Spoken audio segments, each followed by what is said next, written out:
Nora Whitfield had not planned to wear black to her former partner's charity gala. But when the invitation arrived, cream cardstock gold embossed addressed to her old name, she understood immediately that sending it had been deliberate. Bennett Cross did not make mistakes with details. He made choices. She had learned that the hard way. 18 months earlier, Nora had walked away from the architectural firm she helped build with nothing but a cardboard box, and the particular kind of exhaustion that comes from realizing someone you trusted had been planning your removal long before you suspected anything was wrong. The firm Aldridge & Cross Design still bore her original concept, her first client relationships, her 10 years of work. But when Bennett maneuvered the board during the week, her mother was in surgery and she was 4 states away. The vote had gone through without her, quietly, efficiently, the way Bennett did everything that required him not to look you in the eye. The newspapers had been almost kind about it. Co-founder exits amid restructuring. She had read those words standing in a hospital corridor in Ohio and felt something inside her go very still. She rebuilt slowly. Freelance work first, then a small studio in a borrowed loft space. She took the clients no one else wanted, the nonprofit arts center, the community library renovation, the halfway house that needed a new entrance that didn't feel like a punishment. She did not make headlines. She did not attend industry events. She kept her head down and she worked, because working was the only thing that made the silence inside her bearable. Then the invitation arrived, the Aldridge Foundation Annual Gala, a fundraiser for youth arts education, which would have been genuinely moving if Bennett Cross had not spent the previous decade cutting the firm's pro bono commitments every time the quarterly numbers looked soft. Now suddenly, he was the face of philanthropy, his name on a stage, his photograph in Architectural Digest, beside a quote about giving back. Nora had set the invitation on her kitchen counter and stared at it for 2 days. She almost did not go. She told herself she had nothing to prove. She told herself the room would be full of people who had watched her fall and said nothing, and walking back into that room would only remind her of exactly how alone she had been. But something else told her to go. Not revenge exactly. More like the need to stand in a room where someone had decided she did not belong, and simply exist there quietly and refuse to agree. She wore the black dress. She did her hair. She took a cab. She arrived late, which she had not planned, and the gala was already full when she stepped through the entrance of the Worthington Hotel. The ballroom was the kind of room designed to remind you of your own smallness. 30-foot ceilings, twin staircases, chandeliers that looked like frozen waterfalls. Every surface was white and gold. Every table held flowers that probably cost more than her monthly studio rent. She stood at the edge of the room and made herself breathe. That was when she saw the woman outside. Through the tall glass doors that opened onto the hotel's side courtyard, she noticed a figure sitting on one of the stone benches near the service entrance. Not a guest. The woman was perhaps 35, wearing a blazer that had seen better seasons, and holding a folder of papers against her chest, as if protecting them from something. A security guard was walking toward her with the specific posture of someone preparing to say, "You cannot be here." Nora watched. She could not hear what was said through the glass, but she saw the woman's face when the guard spoke. She did not flinch. She did not argue. She simply looked at him with the calm of someone who had already been through worse today and was not going to waste energy on this particular indignity. The guard reached for her arm. Nora was already moving toward the doors. She pushed through them before she had fully decided to. The night air was cool and smelled like rain that hadn't arrived yet. "She's with me," Nora said. The guard turned. He looked at Nora's dress, made a rapid recalculation, and stepped back. The woman on the bench looked up. She had dark eyes and the kind of face that would be striking under better circumstances. High cheekbones, a strong jaw, and a small crescent-shaped scar above her left eyebrow, thin and pale, the kind that comes from a long time ago. She was looking at Nora the way people look at unexpected kindness, not quite believing it yet, waiting for the catch. "Are you all right?" Nora asked. "I'm fine." The voice was controlled. Careful. "You didn't have to do that, I know." Nora sat down on the bench beside her, which was not what she had planned to do either. "What are you doing out here?" The woman looked at the folder in her hands. I was trying to speak to someone inside. A man named Bennett Cross. A pause. His assistant told me to wait. That was an hour and 40 minutes ago. Nora felt something shift in her chest. What do you need from Bennett Cross? The woman was quiet for a moment. Then she said, I'm a teacher. I run an after-school arts program in Millfield. That's about 40 minutes from here. We applied for a grant from the Aldridge Foundation 6 months ago. The full grant cycle. Letters of support, student portfolios, 3 rounds of review. We were told we were approved. She pressed her lips together. Last week I got a letter, 1 paragraph. It said the funding had been reallocated to other priorities. No explanation, no contact person, no appeal process listed. She opened the folder slightly. Inside, Nora could see printed emails, a formal grant letter with a foundation letterhead, photographs of children in what looked like a converted classroom, paint-stained tables, artwork pinned to cinder block walls, kids who were maybe 9 or 10 years old, looking at something off-camera with total concentration. I drove here from Millfield, the woman said. I couldn't get anyone to return my calls. I thought if I came in person. She stopped herself. I know how that sounds. It sounds like someone doing their job, Nora said. The woman looked at her. Your dress cost more than my program's monthly supply budget. Yes, Nora said. It did. She looked down at the folder. Can I see the grant letter? The woman hesitated, then handed it over. Nora read it. Formal approval dated 4 months ago. Program name, the Millfield Arts Collective. Director, Cassandra Osei. Full year funding. Signed by the Foundation's grants director. A position Nora happened to know that reported directly to Bennett. She handed it back. What's your name? Nora asked. Cassandra. Cassandra Osei. Nora looked at her for a moment. Then she stood up, smoothed the front of her dress and said, Come inside. Cassandra stared at her. I was just told to leave. You were told to wait and then ignored, which is different. Come inside. Nora offered her hand. I'm Nora Whitfield. Something crossed Cassandra's face. A flicker of recognition, quickly suppressed. You co-founded Aldridge and Cross. I did, a beat. And I know exactly what Bennett Cross looks like when he's hiding something he doesn't want examined publicly. That letter you're holding is a liability he hasn't accounted for yet. Cassandra looked at the folder, then at Nora, then at the doors. I don't exactly look the part, she said quietly, glancing down at her blazer. Nora met her eyes. You look like someone who drove 40 minutes and waited 2 hours to fight for her students. That's more than anyone inside that room has done tonight. A long moment passed. Then Cassandra stood up. They walked through the glass doors together. The ballroom registered their entrance in the way that expensive rooms register anything that doesn't belong. Slowly, then all at once. People near the entrance turned first. Then the ripple moved outward. Nora heard the shift before she saw it. The conversations that paused half a syllable early. The glances that moved to Cassandra's blazer and stayed a beat too long. Cassandra felt it. Nora saw her chin lift slightly in response, the way someone braces for cold water. Don't slow down, Nora said quietly. I wasn't planning to. They moved through the room together. Nora kept her pace unhurried. She nodded to 2 people she recognized, which gave Cassandra's presence the visual endorsement of social legitimacy, whether anyone wanted to acknowledge that calculus or not. From across the room, she saw the moment Bennett noticed her. He was standing near the bar with 2 men she recognized from the firm's largest developer client. He was laughing at something. The practiced laugh of a man who understood that being seen laughing at industry events was a form of advertising. Then he looked toward the entrance, as people do when a room's energy shifts, and his eyes found Nora. The laugh didn't stop immediately. It faded, which was almost worse.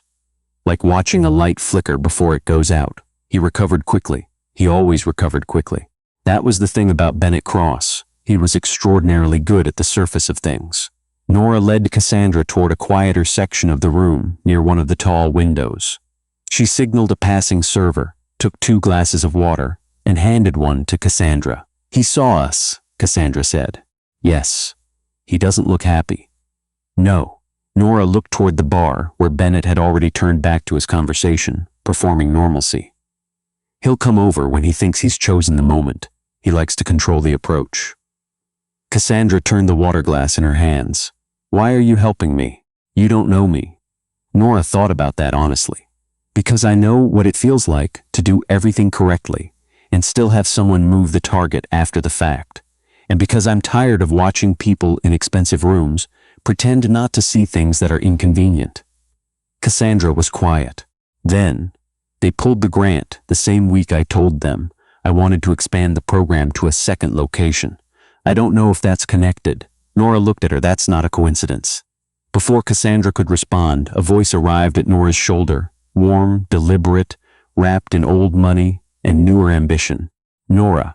Bennett Cross extended his hand as though this were any other industry event.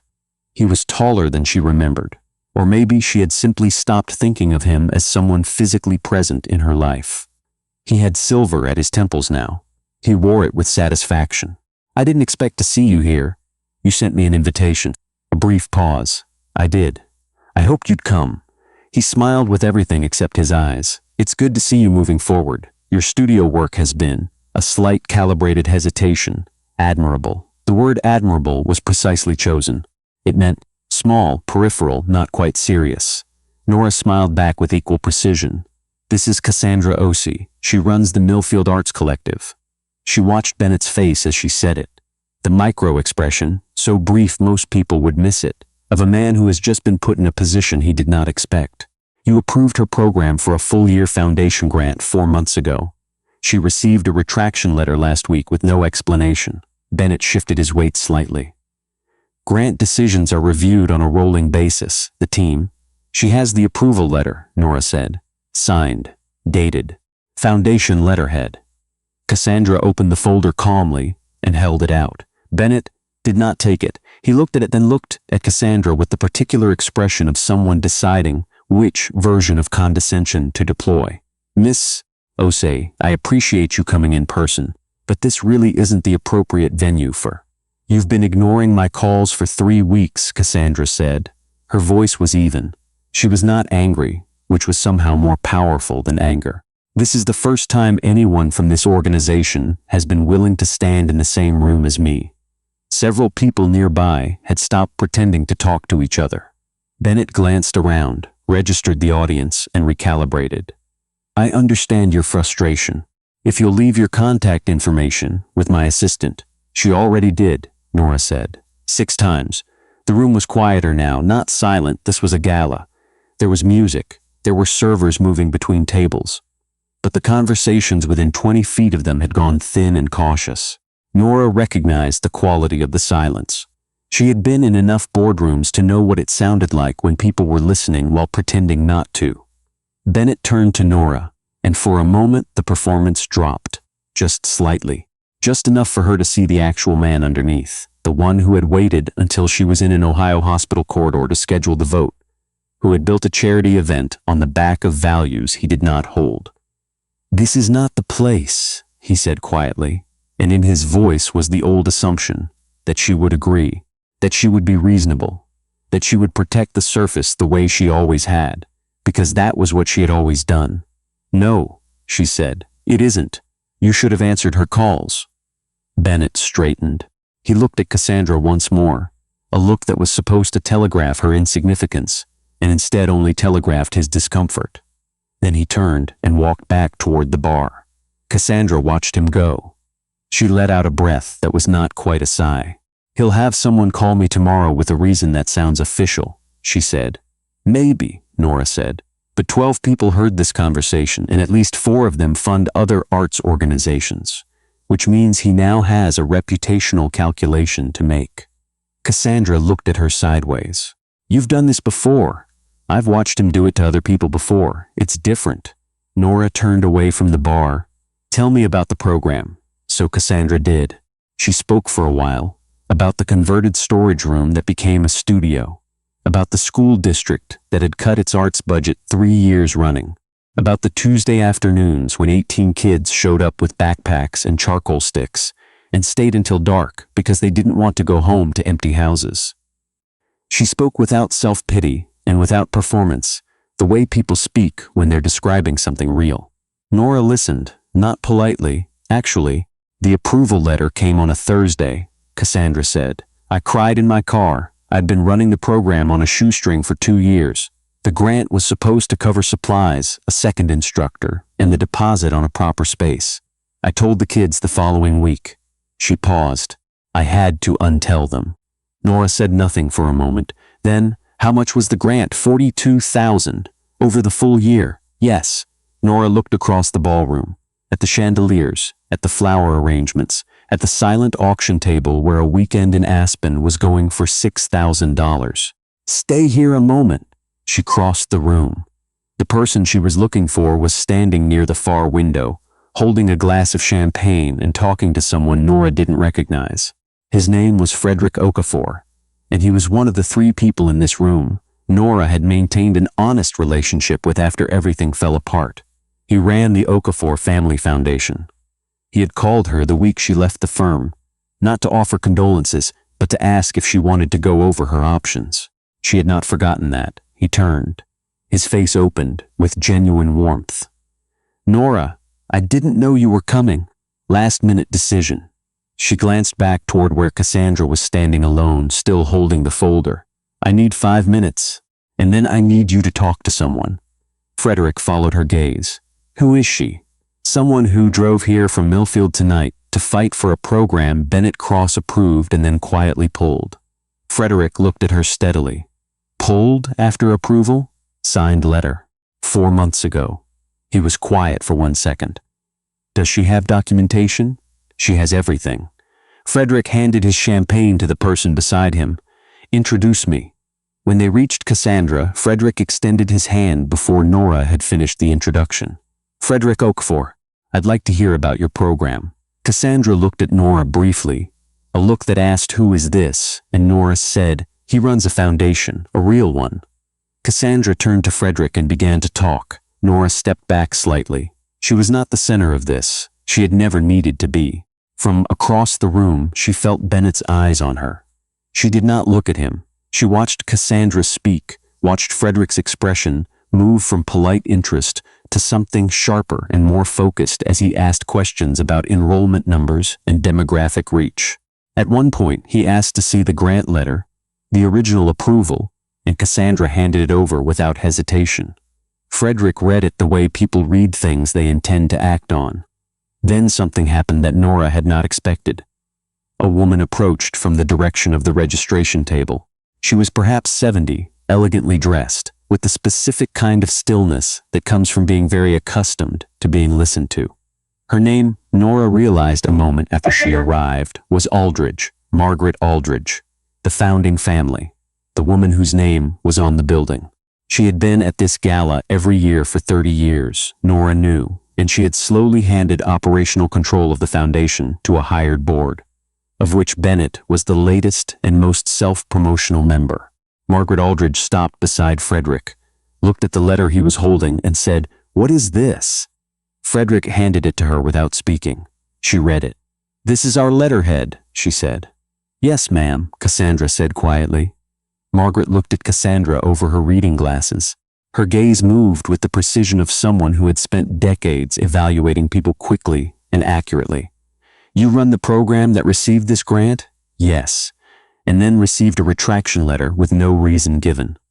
Margaret lowered the paper. Her expression was unreadable for a moment. Then she turned and looked across the room at Bennett Cross, a look that carried 30 years of institutional authority. "I was not informed of any reallocation," she said, to no one in particular and everyone simultaneously. The silence around their small group deepened. Margaret Aldridge turned back to Cassandra. "Your name?" "Cassandra OCM's OC," she held out the letter. "Keep this. Someone from my office will contact you directly, not through the foundation's general line. My office." She looked at Nora then, a measured, curious look, the look of someone filing away information. "And you are?" "Nora Whitfield, the architect?" "Yes." Margaret Aldridge gave a small nod, the kind that meant she knew more than she was going to say tonight. She said goodnight to Frederick, gave Cassandra one final look that was almost protective in its weight, and moved back into the room. The crowd parted for her without being asked. Cassandra stood very still. "Are you all right?" Nora asked. "I don't know what just happened," Cassandra said. "Someone found out something she should have been told," Frederick said. He was looking at the space where Margaret Aldridge had been with something that looked like quiet satisfaction. "That matters." Cassandra looked down at the letter in her hands. Her fingers were shaking slightly, which was the first visible sign of emotion she had shown since Nora found her outside. "I drove here thinking I was just going to be escorted out again." "You almost were," Nora said. "Why didn't you let them?" Nora considered the honest answer. "Because someone did that to me once, and I spent a long time wishing someone had walked through a door at the right moment." She paused. "I happened to be near the door." Cassandra looked at her. Her eyes were bright, and she blinked, once carefully, the way people do when they've decided not to cry in a room full of strangers. "My kids have been asking me what happened to the new space," she said. "I've been telling them we're still working on it." A breath. I didn't know how much longer I could keep saying that. Nora felt something loosen in her chest that she hadn't realized was tight. Later, the gala moved through its programmed hours. The speeches, the silent auction announcements, the staged sentimentality of a man describing generosity he performed mainly for the cameras. Bennett Cross spoke from the podium for 11 minutes. He used the words community and invest many times. He did not look at the part of the room where Nora was standing. She did not watch him finish. She was talking with Cassandra, who had stopped holding the folder against her chest like armor, and had accepted a glass of wine and was describing the mural her students had painted across the back wall of the studio. 50 square feet of color that had taken them 3 weeks, and which the landlord, absurdly, had said was against the lease terms. "We photographed every inch of it first," Cassandra said. "Just in case. Smart, I learned it from a parent. She's a contractor." Cassandra almost smiled. The kids called it the map. They painted everything they wanted the neighborhood to become. Frederick, who had remained nearby, said, "Do you have those photographs?" "On my phone." "I'd like to see them tonight if you're willing. I want to include them in our spring cohort review." Cassandra looked at him. "You're serious?" "I'm almost always serious about documentation," Frederick said. He said it with enough warmth that Cassandra laughed. A real laugh, brief and surprised, the kind people produce when they haven't laughed in a while, and it catches them off guard. Nora watched this and felt something she hadn't felt in a long time in a room like this. Not satisfaction exactly. Something quieter. When the evening began to wind down and the late crowd thinned toward the exit, Cassandra turned to Nora. The folder was tucked under her arm now, not clutched. Something in how she held herself had shifted over the course of the night. Not transformed, not remade, just realigned. As if she had been standing at a slight angle to herself all evening and had finally found level ground. "I don't know how to thank you," she said. "Don't thank me. Come back when the program has the space it needs and tell me what the kids built." Cassandra held her gaze. "You really mean that?" "I do. A beat." "Can I ask you something?" Cassandra said. "Yes. Why did you come tonight? You left that firm. You don't owe anyone in this room anything." Nora was quiet for a moment. She looked at the room. The white flowers going slightly warm at the edges now. The chandeliers dimmed a degree for atmosphere. The last guests circling toward the exit. "I came because I wanted him to see that I was fine," she said. "That everything he did didn't." She stopped, started again. "I came for the wrong reason. I thought I needed to stand in the room where someone decided I didn't belong and show them they were wrong." She paused. "But I don't think that's what happened tonight." Cassandra tilted her head slightly. "I think what happened tonight," Nora said, "had nothing to do with me proving anything. I walked through a glass door and talked to someone on a bench, and somehow that mattered more than anything I planned to do when I got here." Cassandra was quiet. Then, "Maybe that's why you were supposed to come." Nora looked at her.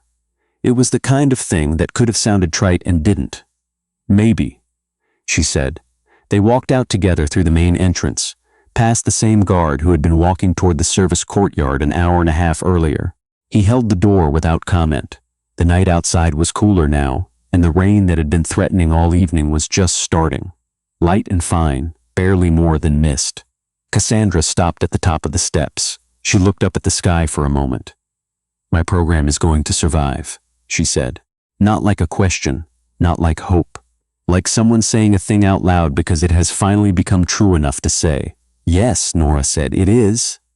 Frederick appeared behind them with an umbrella. He offered it to Cassandra, who looked at it, looked at the rain, and shook her head. "I'm parked close," she said. She looked at Nora one more time. Nora Whitfield, Cassandra O.C. Cassandra walked down the steps into the light rain, her blazer and her folder, and her crescent scar and her straight back, and she did not hurry. Nora watched her go.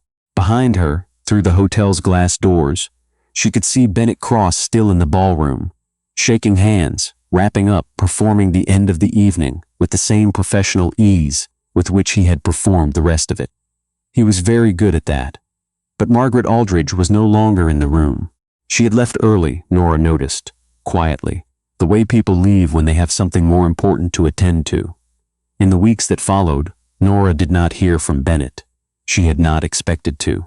What she did hear was from Frederick, who called on a Thursday afternoon to say that the Okafor Foundation was extending a 2-year grant to the Millfield Arts Collective, and that Margaret Aldridge's office had opened a formal internal review of the foundation's grant retraction process. She heard from Cassandra 3 weeks after that, a short message, just a few lines, saying they had signed a lease on a proper space and that the kids were already arguing about the color of the walls. Nora read the message twice. Then she set down her phone and went back to the blueprints she was working on, a renovation proposal for a community arts center 2 neighborhoods over. A client who had found her through Frederick, who had found her through a night she had almost decided not to attend. A year after the gala, Nora stood in the finished space of the Millfield Arts Collective's new studio. Cassandra had invited her to the opening, a small thing, students and parents, and a few folding chairs and bad coffee and an enormous amount of noise. The mural from the old studio had been recreated on the back wall by the students themselves, bigger than the original, still called the map. Nora stood in front of it for a long time. She found Cassandra near the window, talking to a parent, and waited until she was free. "You built something real?" Nora said. Cassandra looked at the room, the kids, the mess, the light coming through windows that were actually the right size for an art studio. "We did," she said, "we," without making a production of it, as if it were simply true. Later, walking to her car, Nora thought about the night at the Worthington Hotel, about what she had expected to feel when she walked into that room, and what she had actually felt when she walked out of it. She had gone looking for something old, the need to be seen, to be vindicated, to stand in a place that had tried to diminish her and prove that it hadn't worked. What she had found instead was a woman on a bench in a blazer, holding a folder of proof that the world owed her better. Nora had thought she was the one doing the rescuing. She understood now that it had not worked that way. The night had asked something of both of them, some willingness to step through a door when stepping through was inconvenient, some refusal to make themselves smaller in rooms that expected it. That was not rescue, that was just 2 people deciding, separately and together, not to agree that they didn't belong. The right kind of dignity, she had learned, does not announce itself. It simply refuses to leave.